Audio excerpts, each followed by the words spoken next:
So good day to you. Thank you so much for tuning into my video.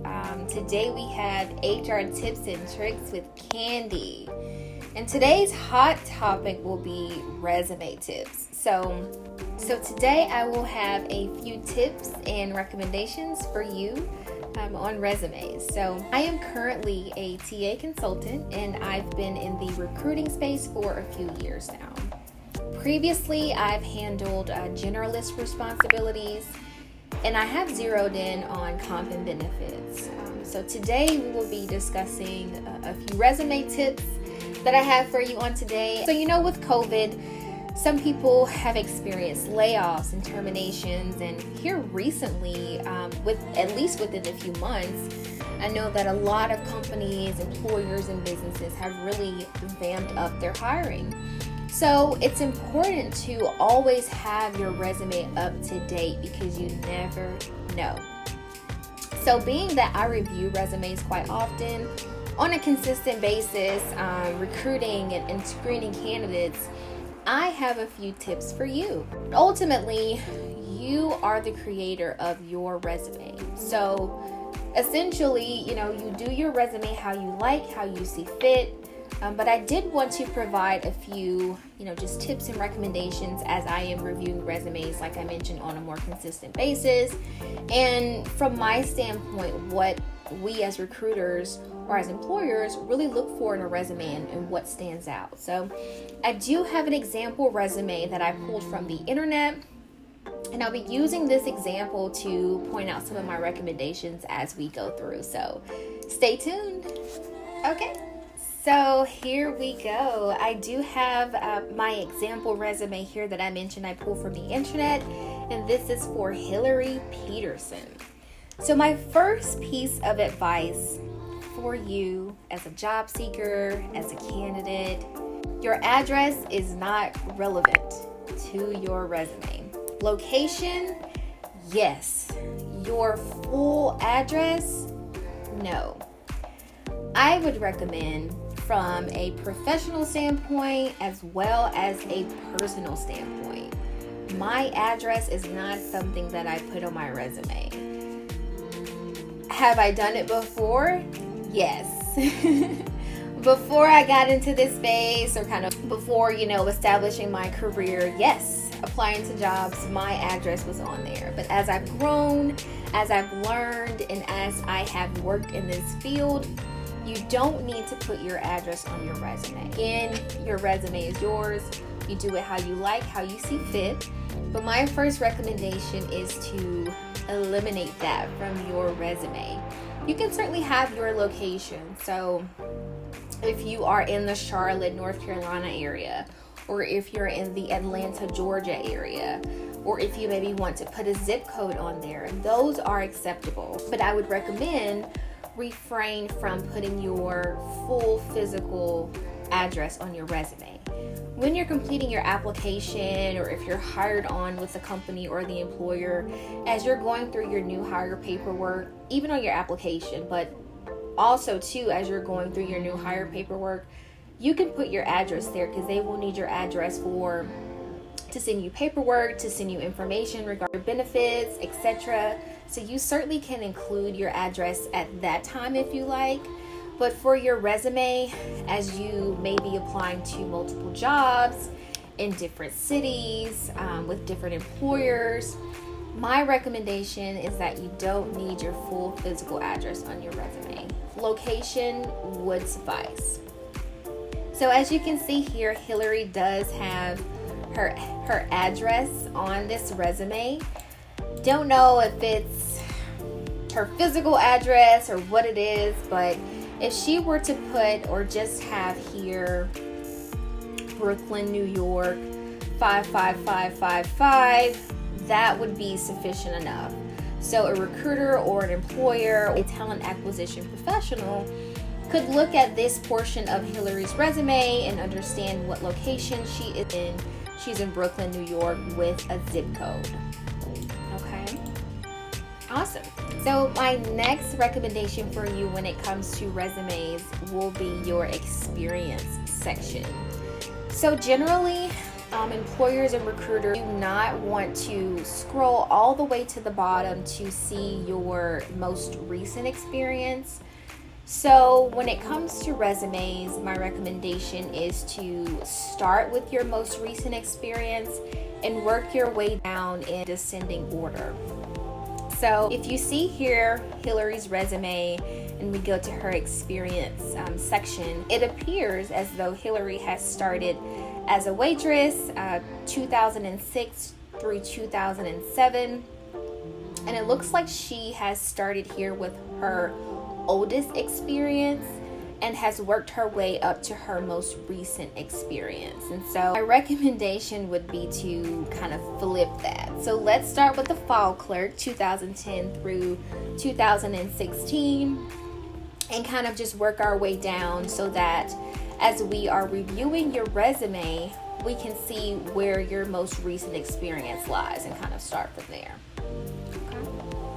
And I do have my notes up here, so if you see me kind of going back and forth and kind of toggling between screens, I do have all three screens up here working and operating so that I can record this video for you guys and get you the information that you are seeking in this video. So just a little heads up there. My next tip when it comes to resume writing, resume revamping, education versus experience is someone who busted butt to graduate undergrad in 3 years, worked full-time while attending school full-time online. I get it. Education is important. It's a proud accomplishment and it absolutely belongs on your resume.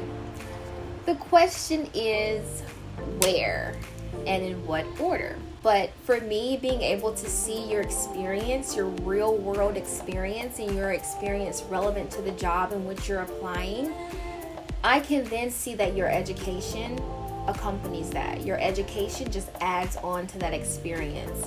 So as I'm going through resumes, my suggestion and recommendation is to have your experience the forefront or top of your resume, and then have your education underneath.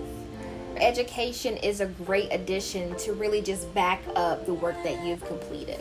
My next recommendation and tip for you, do not put your age on your resume. There is absolutely no reason why recruiters, more so especially, and employers in this part of the process, there's no reason why we need to know your age. We are interested in your work experience, your education, your skills, and seeing if those are relevant to the job in which you applied, and seeing how your experience aligns with the role in which you applied and the previous responsibilities that you've had in your current roles. Those are the things that are important to us. Your age is not important. Please do not put that on your resume, okay? Just a little background and informative part of this video. Title 7 of the Civil Rights Act prohibits employment discrimination based on race, color, religion, sex, and national origin, okay? The Age Discrimination in Employment Act, which is ADEA, prohibits age discrimination against individuals 40 and over.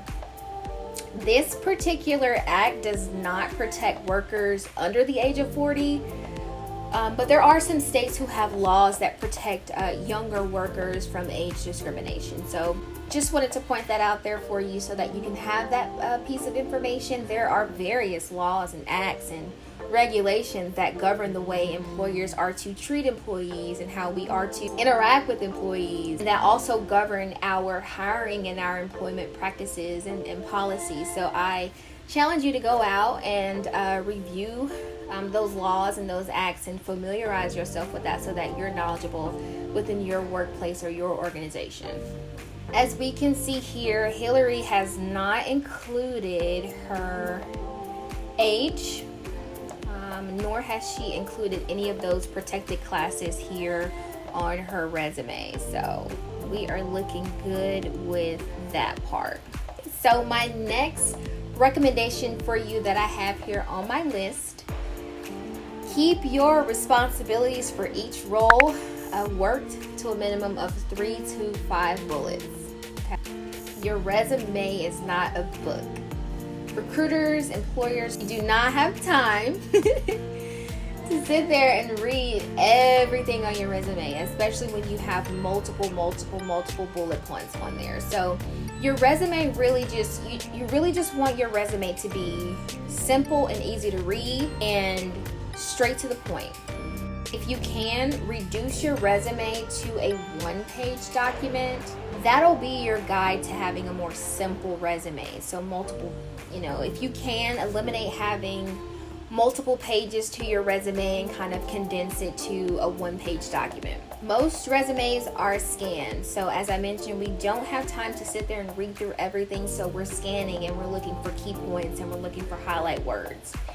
As you are preparing your resume, think about some of those key words and some of those highlight words that are relevant to the position in which you're applying. Most companies have ATS systems designed to detect some of those words, and so it kind of eliminates recruiters having to do the manual piece and scanning through all of these resumes for a position. Instead, the ATS system will scan your resume, scan your document, and look for some of those key highlight words relevant to the job or position in which you have applied. So take some time to think about that.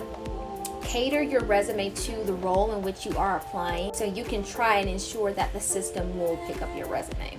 So with Hillary, we could just use kind of an example position here. So say maybe Hillary was applying to a customer service role.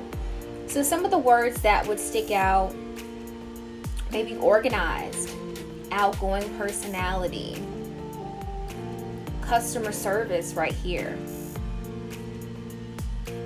customer transactions possibly, assisted customers. So those are some of the words here that Hillary has included in her resume if she was looking for a customer service role. Challenge yourself to think about this. What are some other words that Hillary could have included in her resume that is relevant to a customer service role? Drop those down below and let me see what you think about that. My next and last recommendation for you is to make sure your fonts are the same throughout your document. Consistency is key. Make sure your alignments are in place throughout your document. Check your spelling and check your grammar.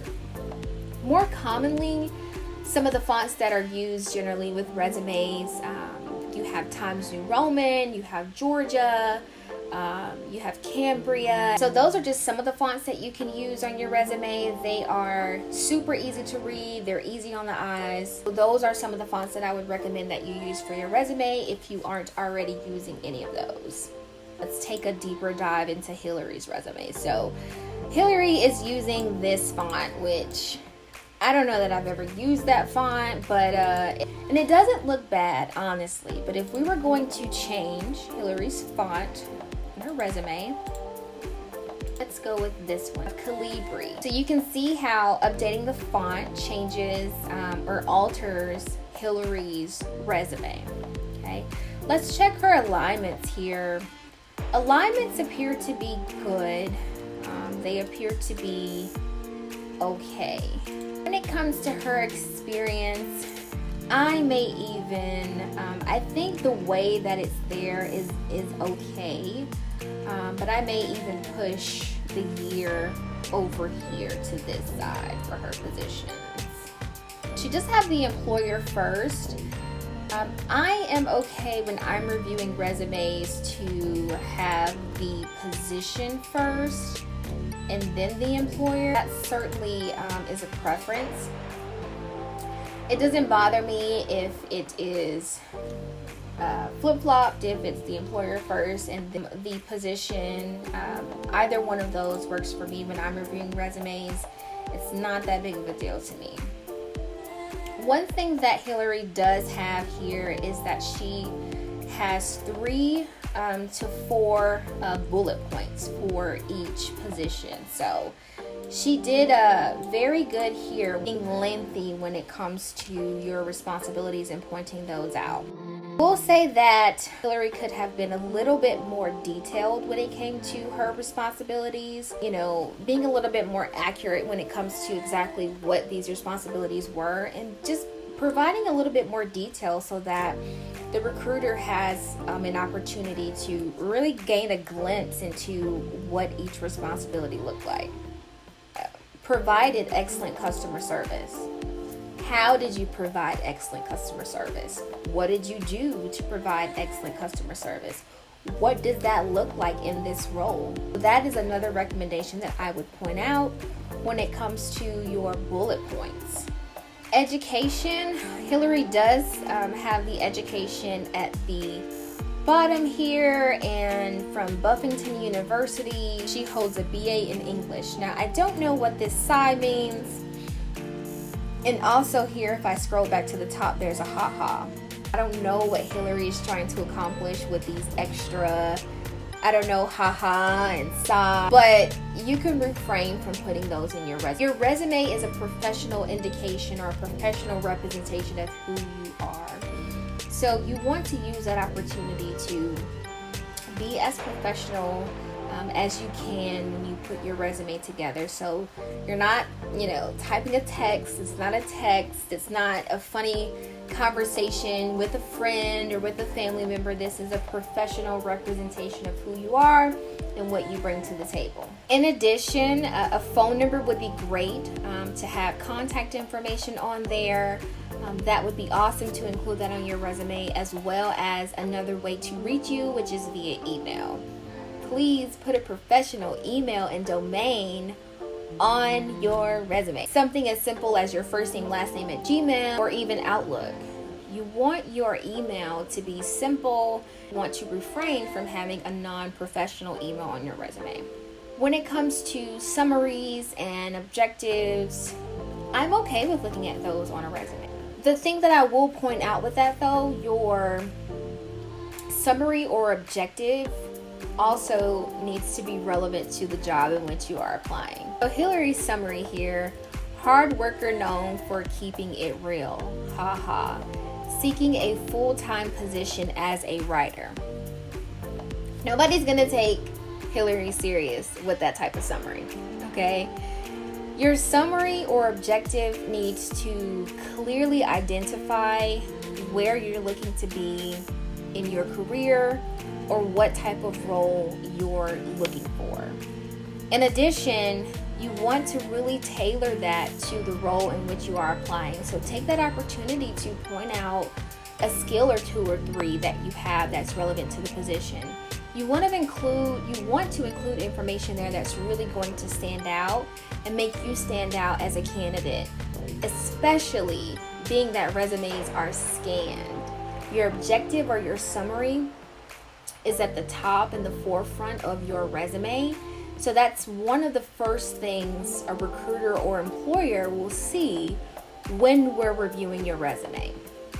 So just to kind of wrap up here, we have gone through a lot of the main points that a recruiter or employer or TA professional looks for when it comes to reviewing your resume. Your address does not need to be included on your resume. Experience. As we're reviewing your resume, we want to be able to see your most recent experience and scroll down and work our way to your oldest experience. Education versus experience sections. I like to see experience first and then your education at some point in your resume, usually right after your experience. Remember, your education is an addition to your experience. So we want to see how your experience aligns with the role and your responsibilities that you have previously been responsible for. Your age is not relevant for your resume.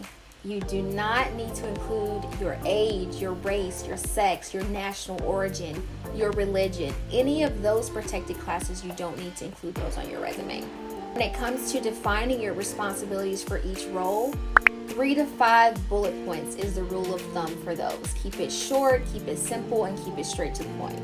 Make sure your fonts are the same. Make sure your alignments are good to go and all in place. Check your spelling, check your punctuation, and check your grammar.